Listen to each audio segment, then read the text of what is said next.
కూటమి ప్రభుత్వం ఎన్నికల్లో ఇచ్చినటువంటి హామీలను నెరవేర్చాలంటూ కూడా విజయవాడకు సంబంధించినటువంటి ఏదైతే చెలో విజయవాడ కూడా కార్మిక సంఘాలు పిలిపించాయి. ఆటో మరియు ఏదైతే టాటాకి సంబంధించినటువంటి ఏదైతే కార్మిక సంఘాల నాయకులు ఉన్నారో వీరంతా కూడా ఇక్కడి నుంచి కూడా విజయవాడ ఉన్నటువంటి రైల్వే స్టేషన్ కూడా ధర్నా చౌక్ వరకు కూడా భారీ నిరసన చేపట్టబోతున్నారు. ఇక్కడ కార్మిక సంఘాల నాయకులు ఉన్నారు, వీరితో మాట్లాడించే ప్రయత్నం కూడా చేద్దాం. ఏ విధంగా వస్తారు ఏంటండి సార్ చెప్పండి, అసలు ప్రధాన మీ డిమాండ్స్ ఏంటి? అసలు ఈరోజు రాష్ట్ర ప్రభుత్వం కూటమి చంద్రబాబు నాయుడు గారు ఎన్నికల్లో హామీ ఇచ్చారు ఆటో కార్మికులు ఆదుకుంటామని. కానీ ఒడ్డు చేరేదాకా ఓడమల్లన, ఒడ్డు చేరినాక బోడి మల్లన్న అన్నట్టుగా చంద్రబాబు నాయుడు గారు ప్రవర్తించారు. కార్మిక సంఘాలన్నీ వాళ్ళ టీఎన్టీసీతో సహా 30,000 రూపాయల చొప్పున వాళ్ళకు వాహన మిత్ర కింద ఇవ్వమని చెప్పేసి అన్నాము, కానీ ఇవ్వలేదు. సంక్షేమ బోర్డు ఇవ్వమని చెప్పాము, ఇవ్వలేదు. ఉచిత బస్ పాసు ఇవ్వటం వల్ల మహిళలకి మేమేం అభ్యంతరం చెప్పట్లా, కానీ ఆటో కార్మికులు బతకటం ఎలా, వాళ్ళ ఉపాధి ఎలా అనేది మండల కేంద్రాల్లో విజయవాడ, విశాఖపట్నం లాంటి ప్రాంతాలలో ఉపాధి పోయి ఆటోలు అమ్ముకుంటున్నారు. 2 ఆటో కార్మికులు ఆత్మహత్యలు చేసుకున్నారు. అది నీ పాపం కాదా అంటున్నా. ఆ కిరాయిలు లేక అప్పులతో ఆత్మహత్యలు చేసుకున్న ఆటో కార్మికులకి కనీసం 10 లక్షల నష్టపరిహారం ఇవ్వాలి కదా. అదేవిధంగా జీవో నెంబర్ 21 భారాలు తగ్గించాలి కదా. తగ్గించకుండా ఈ రకంగా చేస్తే రేపు అవసరమైతే రాష్ట్ర బంధు పిలిపిస్తామని హెచ్చరిస్తున్నాం. చెప్పండి, ఏం సార్ ఇప్పటికే ఎన్నికల్లో హామీ ఇచ్చారు, చూస్తే కనుక ఇప్పుడు బోటకపు హామీలు ఇచ్చారని చెప్పి అంటారు కొంతమంది. చంద్రబాబు నాయుడు, పవన్ కళ్యాణ్, కూటమి నాయకులు ఎవరైతే ఉన్నారో ఎన్నికల ముందు ఆర్భాటంగా ఆటో వాళ్ళకి స్పష్టమైనటువంటి సంక్షేమ బోర్డు ఏర్పాటు చేస్తామని, వాళ్ళు ఆర్థికంగా సహకరిస్తామని చెప్పారు. అయ్యా ఓ పవన్ కళ్యాణ్, లోకేష్ బాబు గారు, ఇప్పటికైనా సంక్షేమ బోర్డును ఏర్పాటు చేయండి, ఆటో కార్మికుల సమస్యల మీద ఒక కమిటీని ఏర్పాటు చేయమని చెప్తా ఉన్నాం. తప్పనిసరిగా చేయని పక్షంలో రాష్ట్ర వ్యాప్తంగా ఈ ఉద్యమాన్ని మరింత ఉధృతం చేస్తామని అని తెలియజేస్తూ ఉన్నాం. మరొక వైపు నువ్వు అధికారంలోకి రావడానికి ఆటో వాళ్ళ ఏ రకంగా అయితే కారణమయ్యారో మరొకసారి మళ్ళీ దించేందుకు కూడా ఆటో కార్మికులంతా కూడా సిద్ధమవుతున్నారని అని కూటమి ప్రభుత్వాన్ని హెచ్చరిస్తూ ఉన్నాం. రేపు మహిళలకు సంబంధించినటువంటి డ్రైవర్లు ఉన్నారు, వీరితో మాట్లాడించే ప్రయత్నం కూడా చేద్దాం.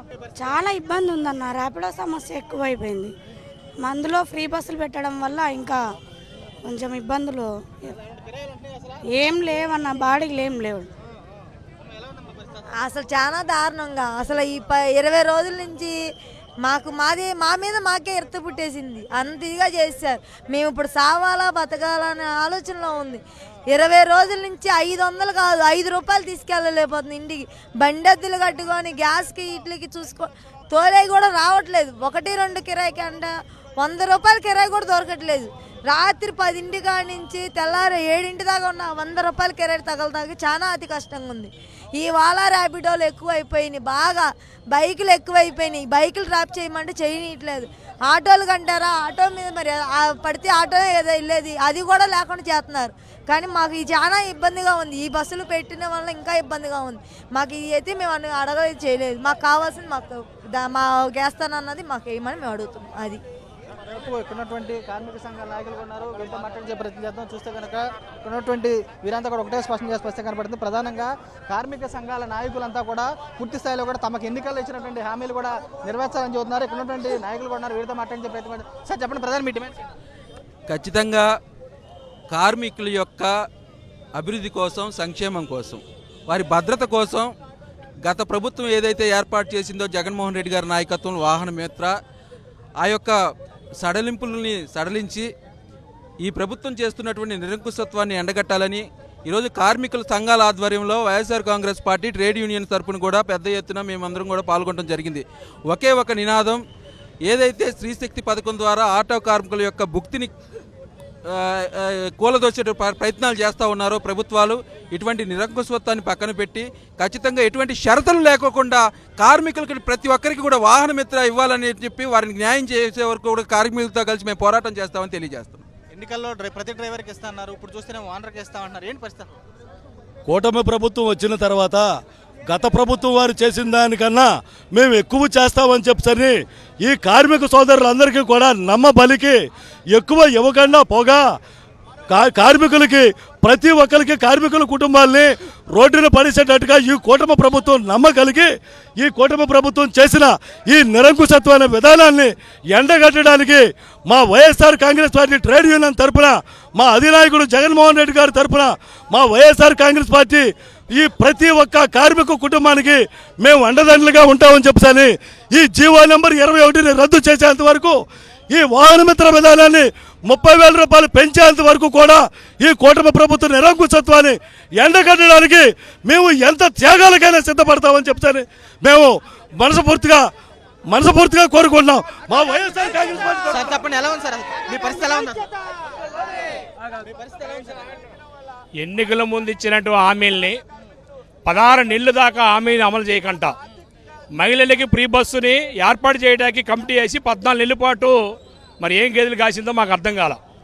మాకు ఇవ్వటానికి ఆగస్టు 15 మాకు ఇస్తామన్నారు, ఒక కమిటీ వేసామన్నారు. కమిటీ ఇచ్చినటువంటి సూచన సలహాలు ముందుకెళ్తాం, వాహన మిత్రం మీకు అమలు చేసిన తర్వాత మాత్రమే ఫ్రీ బస్సు ఏర్పాటు చేస్తామని చెప్పేసి యూనియన్ నాయకులు ఎవరైనా సంప్రదించలేదు అసలు? ఏ సంఘంతో సంప్రదించలేదు, ఏ కార్మికుతో సంప్రదించలేదు. నిన్నగాక మొన్న రవాణా శాఖ మినిస్టర్ గారు కమిటీ వేసాం సంప్రదించామంటారు. అయ్యా నువ్వు ఏ కమిటీ వేసావు, ఎవరితో సంప్రదించి నిర్ణయం తీసుకున్నావు? ఇది మోసపూడుతున్నటువంటి మాటలు. నువ్వే కమిటీ వేయలేదు. కార్మికులు రాష్ట్ర వ్యాప్తంగా ఉధృతులు అవుతున్నప్పుడు నీ ప్రభుత్వానికి వ్యతిరేకత స్టార్ట్ అయినప్పుడు నువ్వు అనంతపురం బహిరంగ సభలో దొంగసాటుగా ప్రకటన చేశావు. ఈ ప్రకటన కూడా మోసపూడుతున్న ప్రకటనే. ఇప్పుడు ఆ సచివాలయంలోకి వెళ్తే రకరకాల ఇబ్బందులు పెడతా ఉన్నారు. నువ్వు 2,75,000 మందికి ఇవ్వటానికి అనేక ఆంక్షలు పెడతా ఉన్నావు. అన్ని పథకాలు రద్దు చేసి జగన్మోహన్ రెడ్డి గారు పెట్టిన పథకాలు అన్ని రద్దు చేసి ఒక్క వాహన మిత్ర పథకం పేరైతే నువ్వు పెట్టావో అప్పుడే నీ మోసపూరితో క్లియర్గా అర్థమవుతోంది. సహించేది లేదు. ఇప్పటికైనా అసెంబ్లీ సమావేశాలు జరుగుతున్నాయి. ఇచ్చినటువంటి హామీలు అమలు చేసేంత వరకు కూడా మా పోరాటం ఆగదు.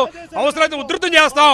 వీరంతా కూడా ఒకటే స్పష్టం చేస్తున్నారు, ఎన్నికల్లో ఇచ్చినటువంటి హామీలు కూడా నెరవేర్చడంతో పాటు సంక్షేమ బోర్డు కూడా ఏర్పాటు చేయాలి, జీవో నెంబర్ 21 రద్దు చేయాలని చెప్పి వీరు కూడా డిమాండ్ చేస్తుంది. లేకపోతే రాష్ట్ర వ్యాప్తంగా కూడా ఉద్యమాన్ని ఉధృతం చేస్తామని చెప్పి వీరు కూడా హెచ్చరిస్తున్న కూడా కనబడుతుంది. వీరు రమణతో రాజు, సాక్షి టీవీ, విజయవాడ నుంచి.